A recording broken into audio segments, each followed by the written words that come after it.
नमस्कार प्यारे बच्चों। तो आइए उड़ान के तहत कक्षा 8 का पाठ नंबर 6 दहन और ज्वाला विज्ञान का यह पाठ है, हम शुरू करते हैं। तो पहला यहाँ पर कार्यपत्रक जो हमें लिखा हुआ है, इसमें हमें यहाँ पर दिया हुआ है रामू। ये जो कार्यपत्रक 1 है, रामू अपने छोटे भाई को पदार्थ की ज्वलनशीलता समझाना चाहता है।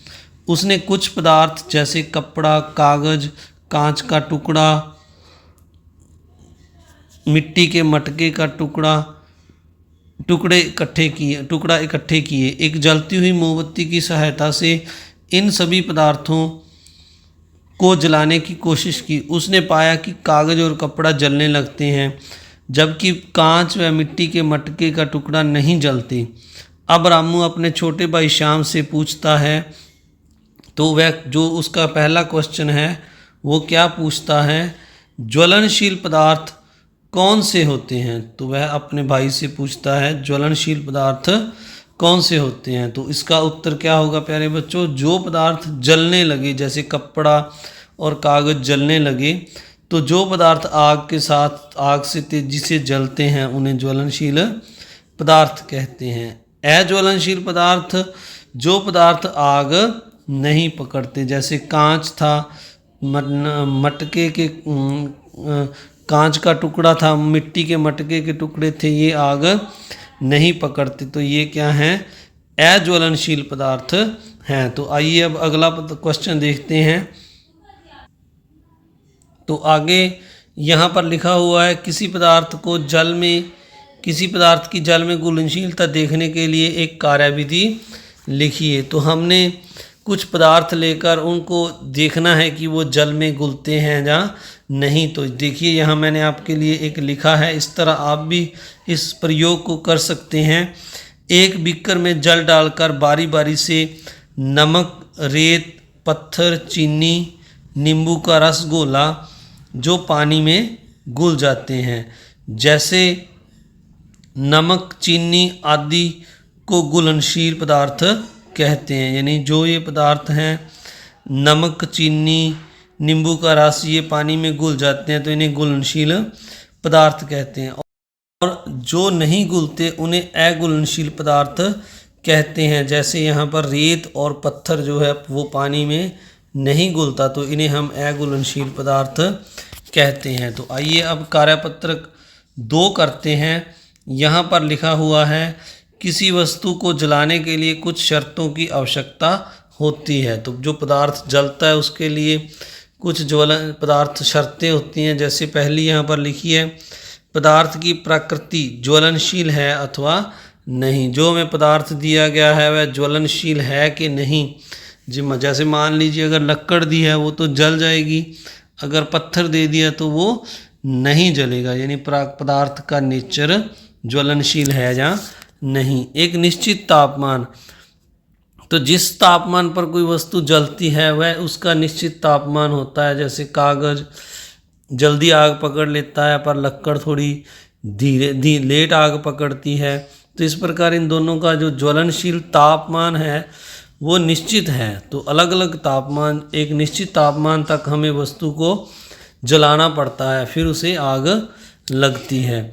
तीसरा पॉइंट लिखा है, जलाने में सहायक वायु। तो जलने के लिए सबसे जो अहम चीज़ है वो ऑक्सीजन है। तो ऑक्सीजन का होना भी आवश्यक है, ऑक्सीजन भी होनी चाहिए। यदि इन तीनों में से एक भी स्थिति अनुकूल नहीं तो पदार्थ नहीं जलेगा। यानी अगर ऑक्सीजन नहीं तो भी पदार्थ नहीं जलेगा, अगर पदार्थ ज्वलनशील नहीं है तो भी नहीं जलेगा, और निश्चित तापमान तक अगर उसको नहीं जलाया गया तो भी वह नहीं जलेगा। तो आइए अब अगला क्वेश्चन करते हैं। अब आप बताइए, जलती हुई वस्तु को ढक देने से आग क्यों बुझ जाती है। क्योंकि ऑक्सीजन नहीं मिलती। तो प्यारे बच्चों, ऑक्सीजन जलने में सहायक है। अगर ऑक्सीजन नहीं मिलेगी तो वस्तु नहीं जलेगी। अगला क्वेश्चन है, गीली लकड़ी जलने में अधिक समय क्यों लेती है। तो जो लकड़ी का जो ज्वलन ताप होता है, अगर वो गीली हो तो ज्वलन ताप बढ़ जाता है, उसे हमें ज़्यादा देर तक गर्मी देनी पड़ती है, इसीलिए वो जलने में अधिक समय लेती है। लकड़ी के जल के कारण लकड़ी का ज्वलन ताप बढ़ जाता है। अगला क्वेश्चन है, आग को बुझाने के लिए पानी का उपयोग क्यों किया जाता है? तो पानी डालने से वस्तु ठंडी हो जाती है और जो उनका ज्वलन ताप से कम हो जाता है। यानी जिस ज्वलन ताप पर कोई वस्तु जलती है, अगर उस पर हम पानी डाल दें तो उसका वो ज्वलन ताप से कम हो जाता है। फिर उसे ज़्यादा हमें, जैसे ऊपर बताया, अग्नि देनी पड़ती है। इस प्रकार अगर हम किसी वस्तु पर पानी डाल दें तो उससे उसका ज्वलन ताप जो है, उससे जो उसका ताप है वो ज्वलन ताप से कम हो जाता है। तो अगला है, हमें बाज़ार जाते समय क्या करना चाहिए और क्यों? तो घर से थैला ले जाना चाहिए। तो इसका मतलब क्या, यहाँ डैश में हमने क्या लिखना है, घर से थैला ले जाना चाहिए, अथवा बाज़ार से पॉलीथीन में सामान ले आना चाहिए। तो जो पहला ऑप्शन है वो सही है, हमें घर से थैला ले जाना चाहिए। थैला जो है कपड़े से बना होता है और कपड़ा जल्दी गल जाता है। यानी ये जो कपड़े हैं जब फट जाते हैं थैले तो ये अपने आप गल जाते हैं, जबकि पॉलीथीन हज़ारों वर्षों तक नहीं गलता, या पर्यावरण के लिए हानिकारक है। अगला 5वां क्वेश्चन है, हमें ईंधन के रूप में प्रयोग करना चाहिए एलपीजी का या लकड़ी का और क्यों? तो इसका ऑप्शन जो है पहला हमने लगाया है, एलपीजी का उपयोग करना चाहिए। क्यों करना चाहिए? क्योंकि यह लकड़ी से बढ़िया ईंधन है। यहाँ पर हमने कुछ कारण लिखे हैं, जैसे एलपीजी के जलने से राख नहीं बनती। दूसरा पॉइंट लिखा है, यह प्रदूषण रहित ईंधन है।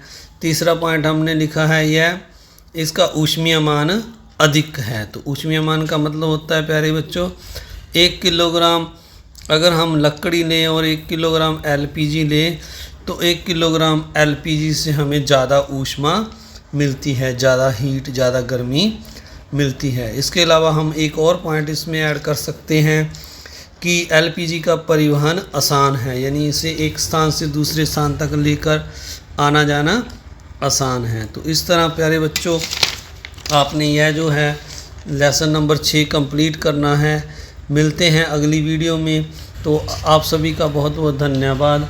आपने मेरे चैनल को अगर सब्सक्राइब नहीं किया तो सब्सक्राइब करना है, वीडियो को लाइक करना है और शेयर करना है।